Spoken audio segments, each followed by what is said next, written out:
বিশ্বের বুকে ওমর রাদিয়াল্লাহু আনহুর সময় আমরা যেমন মাথা উঁচু করে বাঁচতাম, ওইভাবে বাঁচার তৌফিক দান করেন।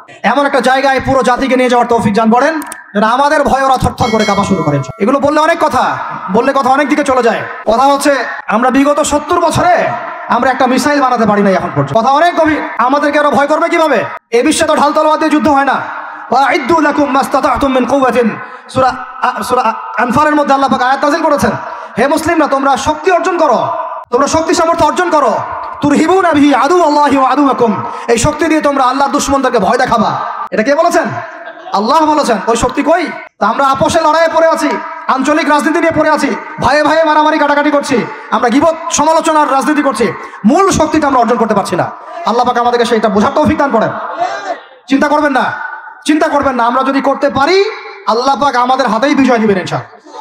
আর এটাও চিন্তা করবেন না, নিশ্চিত থাকেন যদি আমরা করতে না পারি আল্লাহ আমাদের একটাকেও জীবিত রাখবে না, একটাকেও না। আল্লাহ পাক সবগুলোকে সরাই দিবেন ইনশাআল্লাহ, দিয়ে এমন একটা প্রজন্ম নিয়ে আসবেন ওরা পারবে ইনশাআল্লাহ।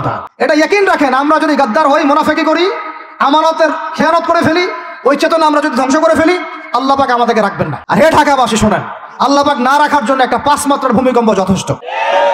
আল্লাহকে ভয় করেন। ঢাকায় সেনা বেড়ে গেছে, সমকামিতা বেড়ে গেছে, মাদক বেড়ে যাচ্ছে, ইয়াবাখোর বেড়ে যাচ্ছে, ছিনতাই বাড়তেছে, কত কি হচ্ছে আমাদের শহরে, আমাদের চোখের সামনে।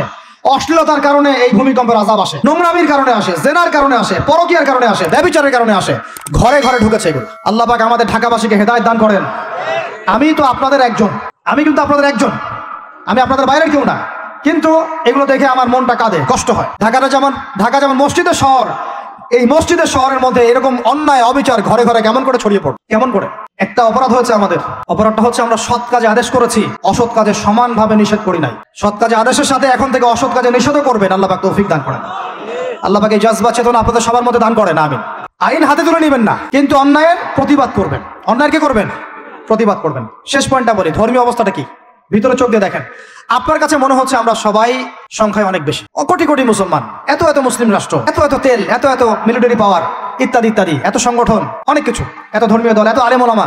বাস্তবিক অর্থে ভিতরের চোখ দিয়ে যদি আপনি দেখেন, দেখবেন যে আমরা সংখ্যায় বেশি হওয়ার সত্ত্বেও আপোষে অসংখ্য দলে বিভক্ত হয়ে গেছে। যতক্ষণ পর্যন্ত আমরা ইউনাইটেড হচ্ছি না, ধর্মতাত্ত্বিক ভাবে একটা জায়গায় আসছি না, একটা জামাআ ফর্ম করছি না, একটা ইমারা কায়েম করছি না, এবং আমাদের মধ্যে একজন আমিরুল মুমিনিন নির্ধারণ করছি না, ততক্ষণ পর্যন্ত আপনি আল্লাহর রাস্তায় দিন ইকামত করতে পারবেন না। এটা আমাদের মূল সমস্যা, মূল গোড়ার সমস্যা। আর এই সমস্যাটাকে আম জনগণ কোনোভাবে উস্কে দিবেন না।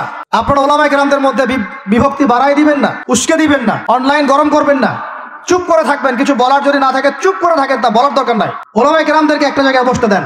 তারা যদি একটা জায়গায় বসে, একটা টেবিলে বসে, একে অপরের সাথে মোয়ানাকা করে, চা খায়, সালাম বিনিময় করে, ইনশাআল্লাহ দেখবেন ঐক্য হয়ে গেছে। এবং ওলামায়ে কেরামরা যখন আমাদের রাজনীতিবিদদের সাথে থাকবেন, একটা ঐক্যবদ্ধ শক্তি হবে, তখন দেখবেন রাষ্ট্র, অর্থনীতি, রাজনীতি এবং ধর্মতাত্ত্বিক সব দিক দিয়ে এগিয়ে যাবেন। এই জিনিসটার ঘাটতি আছে আমাদের মধ্যে। আমরা অনেক সময় মনে করি ও পলিটিশিয়ানের সাথে আমার চলার দরকার না, ও তাগুত, ও কাফের, ও মুশরিক, ও এটা ওইটা। দেখেন নবী করিম সাল্লাল্লাহু আলাইহি ওয়াসাল্লামকে সবচেয়ে বেশি সাপোর্ট করেছেন তার চাচা আবু তালেব। আবু তালেব মুসলমান হননি শেষ পর্যন্ত, তার বাসাতে তিনি থেকেছেন, বড় হয়েছেন, ব্যবসা করেছেন। চাচাকে কালিমা পড়াতে পারেন নাই, দ্বীনের পথে আনতে পারেন নাই, তাই বলে কি তিনি চাচার সঙ্গ ছেড়ে দিয়েছিলেন? আমরা সবাই নিজেকে আলাদা বিভক্ত মনে করি। নসিহতের মধ্য দিয়ে, সদুপদেশের মধ্য দিয়ে, একটা ভ্রাতৃত্বের বন্ধনের মধ্য দিয়ে। সবাই তো আর খারাপ না রে ভাই, সবাই কি খারাপ? এখানে অনেক অসংখ্য ভালো মানুষ আছেন, প্রত্যেকটা সেক্টরে আছে। আপনার আমার চেয়ে বেশি ইমানদার আছে, আপনি জানেন না। প্রত্যেক ডিপার্টমেন্টে আপনার আমার চেয়ে বড় বড় ইমানদাররা আছে, কিন্তু পরিবেশ পরিস্থিতির কারণে হয়তোবা তারা তাদের ইমানটাকে জাহির করতে পারছে না। আমরা উগ্র হব না, তাদের প্রতি আমরা নসিহত করব, নরম হব, সবর করব, দাওয়াত দিব, এবং তাদেরকেও আমরা আমাদের একটা প্ল্যাটফর্মে আনার চেষ্টা করবো ইনশাআল্লাহ। এভাবে যখন আস্তে আস্তে মেহনতগুলো বাড়তে থাকবে, 10টা বছর দেখেন, 10টা বছর পরে দেখবেন চিত্র পাল্টে গেছে ইনশাআল্লাহ। তবে এই দায়িত্বটা কোনো বক্তার একার নয়, কোনো আলেমের একার নয়, কোনো এমপি সাহেবের একার নয়, মন্ত্রী সাহেবের একার নয়, কোনো সরকার প্রধানের একার নয়। এখানে আপনার আমার সবার ভূমিকা আছে। সবাই যার যার জায়গা থেকে যদি আমরা ভূমিকা পালন করতে ব্যর্থ হই, এগুলো স্বপ্ন থেকে যাবে, কোনোদিন বাস্তবায়ন করতে পারবেন না। সবাই যার যার জায়গা থেকে কাজ যদি ঠিক মতো করি, ইনশাআল্লাহ দেখবেন আমরা ওই সোনার বাংলা ঠিকই গঠন করবো ইনশাআল্লাহ। আল্লাহ পাক আমাদের সবাইকে ধর্মীয় অঙ্গনের ভেদাভেদটাকে দূর করার তৌফিক দান করেন। ধর্মীয় অঙ্গনের ভেদাভেদটা সবচেয়ে কালো হয়েছে আমাদের জন্য। ধার্মিকরা যদি একটা জায়গায় থাকতেন, তারা যদি সমাজের মধ্যে এরকম বিভিন্ন দলে দলে বিভক্ত হয়ে আলাদা আলাদা হয়ে না যেতেন, তাহলে দেখতেন আজকে থেকে 40 বছর আগেই বাংলার জমিনে দিন কায়েম হয়েছে। আল্লাহ রাব্বুল আলামিন আমাদেরকে ভিতরের চোখ জাগ্রত করার তৌফিক দান করেন। আর যারা স্পষ্ট মুশরিক স্পষ্ট শিরিক করছে, স্পষ্ট বেদাতি এবং স্পষ্ট মুনাফিক যারা জালেমের পক্ষ নেয়, ওদের সাথে ঐক্যের কোনো দরকার নাই। ওদেরকে ছাড়াই আমরা চলবো ইনশাল্লাহ। সময় ওদেরকে মিটিয়ে ফেলবে ইনশাল্লাহ। সময়ের স্রোতে ওরা ধুলার মতো উড়ে যাবে ইনশাল্লাহ, কিচ্ছু করতে পারবে না। কারণ মুনাফিকদের সাথে ঐক্য হয় না। মুনাফিকদের সাথে কি ঐক্য হয়? মুনাফিকদের সাথে ঐক্য হয় না, মুশরিকদের সাথে ঐক্য হয় না। এবং যারা পাক্কা মুশরিক, পাক্কা বেদাতি, তাদের সাথে কিন্তু ঐক্য হয়। তো এই জিনিসগুলো আমরা অ্যাভয়েড করে মুমিনদের জামাকে নিয়ে ঐক্যবদ্ধ হয়ে সামনের দিকে এগিয়ে যাবো ইনশাআল্লাহ। আল্লাহ পাক আমাদের সমস্ত উলামায়ে কেরামদেরকে দীর্ঘ নেক হায়াত দারাজ করেন, তাদেরকে এক প্ল্যাটফর্মে বসার তৌফিক দান করেন। আলেম ওলামাদের সাথে আমাদের সরকার প্রধানদের একটা মৈত্রী এবং মিলবন্ধন আল্লাহ পাক দান করেন। উভয়ের ভুল বোঝাবুঝি আল্লাহ পাক দূর করে দেন। উভয়কে আল্লাহ পাক এক টেবিলে বসার তৌফিক দান করেন। আল্লাহ পাক উভয়কে নিয়ে একটা শক্তিশালী রাষ্ট্র গঠনের তৌফিক দান করেন ইনশাআল্লাহ। দেখবেন যদি এভাবে আমরা কাজ করতে পারি। আর আমাদের তরুণদের দায়িত্ব কি? তরুণদের দায়িত্ব বড়রা যা বলবে ওইটা ফলো করে চলা। আমাদের দায়িত্ব না যে আমরা নেতৃত্ব আসনটাতে খাপ করে কেড়ে নিয়ে বসবো, এটা আমাদের দায়িত্ব না। যদি আমরা যোগ্য হই, আল্লাহ পাক যদি কবুল করেন, আল্লাহ আপনাকে উঁচু জায়গায় নিয়ে যাবেন। আমরা খালি চোখ কান খোলা রেখে সত্য মিথ্যা পার্থক্য করব, আমাদের বড়দের সামনে এটাকে উপস্থাপন করব।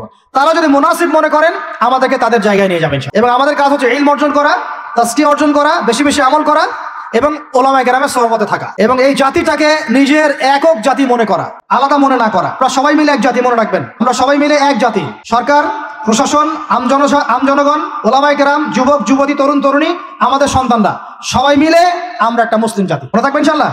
বিভক্তির দিকে যাবেন না, ঐক্যবদ্ধ থাকেন, বিজয় আমাদের হবে ইনশাআল্লাহ। আল্লাহ রাব্বুল আলামিন আমাদের সবাইকে কথাগুলো বোঝার তৌফিক দান করেন। কিছু কথা যদি আমার ভুল হয়ে যায়, আল্লাহ যেন মাফ করে দেন। যেগুলো সঠিক সেগুলো আল্লাহ কবুল করেন এবং সেই অনুযায়ী আমাকে আমল করার তৌফিক দান করেন। আপনাদের সবাইকে আমল করার তৌফিক দান করেন। আল্লাহ পাক আমাদের সবাইকে বাইরের চোখের সাথে ভিতরের চোখ দিয়ে দেখার তৌফিক দান করেন। সূরা কাহফের উপর আমল করার তৌফিক দান করেন। এই জালেম সভ্যতার যে জুলুম, এগুলো থেকে আল্লাহ পাক আমাদেরকে হেফাজত করেন। আল্লাহ পাক আমাদের প্রত্যেক স্তরের মানুষদেরকে হেদায়েত দান করেন এবং আমাদের হায়াতের রিজিকে আল্লাহ বরকত দান করেন। খাস করে যারা নেতৃস্থানীয় ব্যক্তিবর্গ এবং উলামায়ে কেরাম এবং দ্বীনের পথে রাহাবার, আলেম, ওলামা, মুজাহিদ, লেখক, কলামিস্ট ইত্যাদি দায়ী আল্লাহ, তালেবে ইলম, আল্লাহ পাক তাদের হায়াতে বরকত দান করেন।